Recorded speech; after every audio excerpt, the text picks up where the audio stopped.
Good morning, grade 9. Welcome back to our second lesson in Excel. You'll notice that we left off with lesson 2.7, and we're actually skipping lesson 2.8. I don't think it's that important, and moving on to 2.9. So once again, in this section, you're going to, after I'm done this video, you're going to go through the worksheets that I handed out. You can see where you need to start on the screen here. You're going to go through those videos and do the instructions exactly the way that say you are supposed to do them. So a couple of things to note in lesson 2.9, you're first going to open first quarter sales and profit number 4 and have that open on your computer beside your workbook. The other thing is, in this lesson, we're talking about resizing rows and columns. And there's a couple of different ways of doing this. If your row or column is too small, what you will see is you will see the hash or the pound sign, and often we call that a hashtag. And you'll see a series of hashtags. If you look on number 3 here and try to hold it up, you see that series of hashtags right over here. That just means that the B column is too narrow to show all the numbers. And so it automatically goes into a hashtag symbol. So take note of that. If you see that, then you know why that's happening. The rest of lesson 2.9 is fairly straightforward. If you note on the sidebar here, there's a number of different ways that you can resize rows and columns. You can do that, you can read through this and do this in these different ways. Very often the easiest way is to put your insertion point between column A and B. It turns into a two-sided arrow, and then you can just click and drag A larger or B smaller, whatever you like. But a couple of different ways to do that. Okay, next lesson is 2.10. So this is going to use a new feature, auto sum. I think we've talked a little bit about auto sum already in a previous lesson. In this one, you want to continue with first quarter sales and profit number 4. Again, you will find that on our class page. It talks a little bit about using auto sum to sum non-contiguous ranges. Remember that non-contiguous ranges mean ranges of text that are not right beside each other. So you're selecting a range of text, and then you're selecting another range of text as well to add together using auto sum.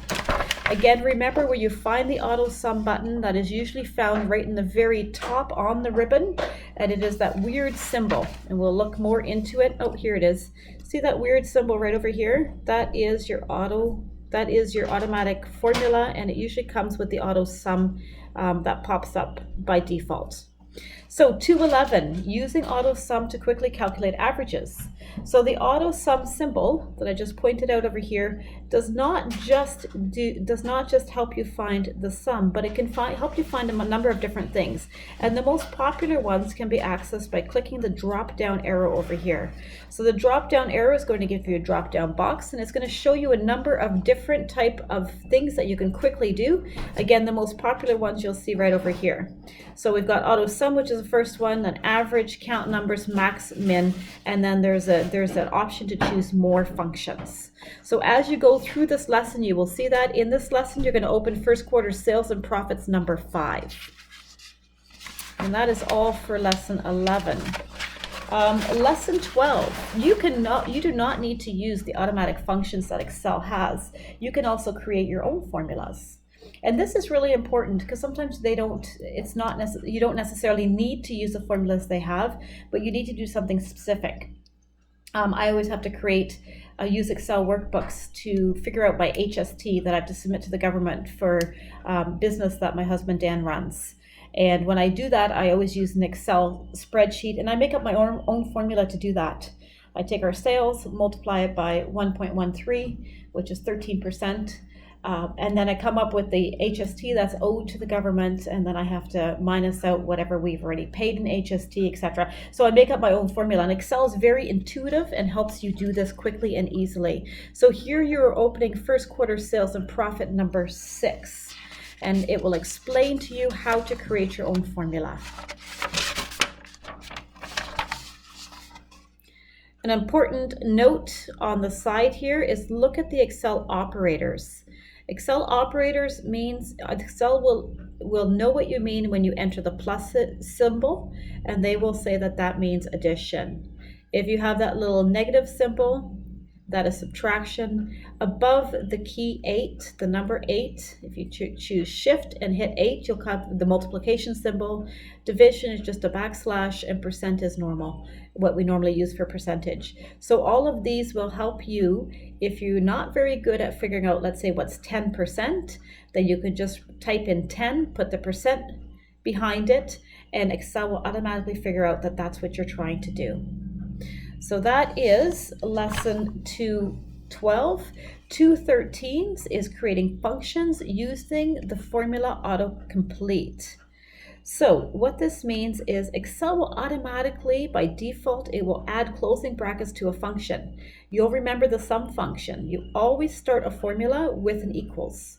So equals, you would type the word sum, or you would pull that up from the from your auto sum formula where you can find that. And then you would start to write your range that you're trying to add up. And then even if you do not put in the closing bracket, Excel does it for you automatically. So here, open first quarter sales and profits number 7, and you will learn a little bit more about how this happens and why Excel does this and how intuitive Excel is in doing this for you. So it is kind of a neat thing to do this. Remember, same as in math, by the way, remember that when you're creating formulas, when you use brackets, that means that that formula will be completed the first. So for example, let's say that I need to add up 2 different numbers and then multiply those numbers. So if I was to say 2 plus 2 times 4, Excel would say, or without the brackets, the correct formula that would happen is 2 is going to be added to 2 times 4. But I don't really want that. So I have to put 2 plus 2 in brackets and then multiply it by 4. Then I'm going to have 4 times 4. The 2 plus 2 is done first because it's in brackets.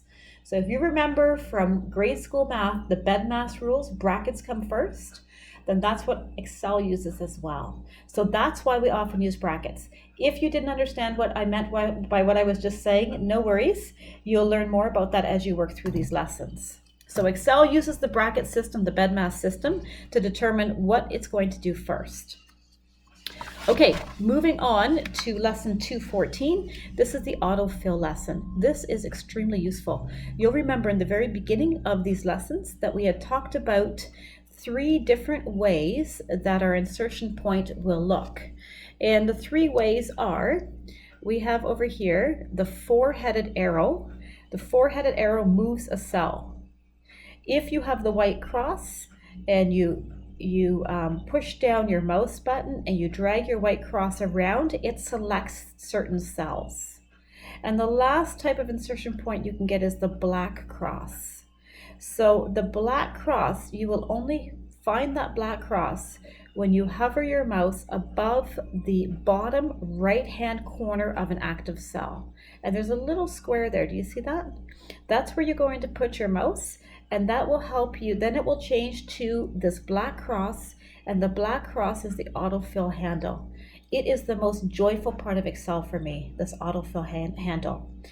What it does is that Excel has created this autofill handle that if you have a formula or if you've done something with Excel, you can use the autofill handle and drag it down to new cells, and the exact same formula is going to be repeated over and over again. So you don't have to retype it.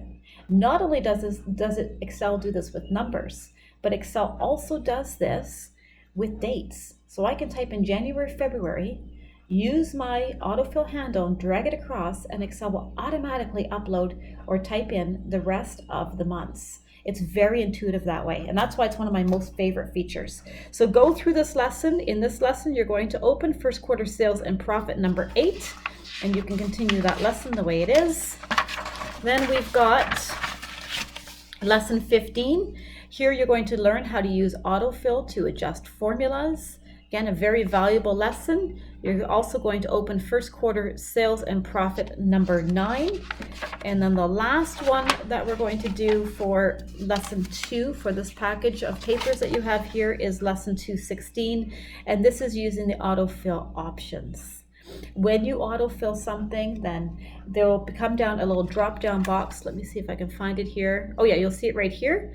See that drop down box, and it gives you a number of different options. So maybe you want to copy the cells. I do this for timesheets, and I love this option because when I fill in my timesheets, I only want to fill in weekdays. So then I would choose the option, the radio button. I would click that radio button that says fill weekdays. And then it never fills the weekends for me because most of our employees don't work on the weekends anyways. So it's a great way. I use Excel for our timesheets as well, and it works out very well. So lesson 216, you are now going to open first quarter sales and profits number 10. Skip the rest of it. I don't think it's valuable for us to know that right now. This talks about printing out worksheets. You can go through it if you love Excel and you want to do this, you can, but you don't have to. It gets a little complicated, and it's not something that we're interested in when we're learning Excel at this level. Last thing for you to do, switch to the last part, and it says session 2 exercise.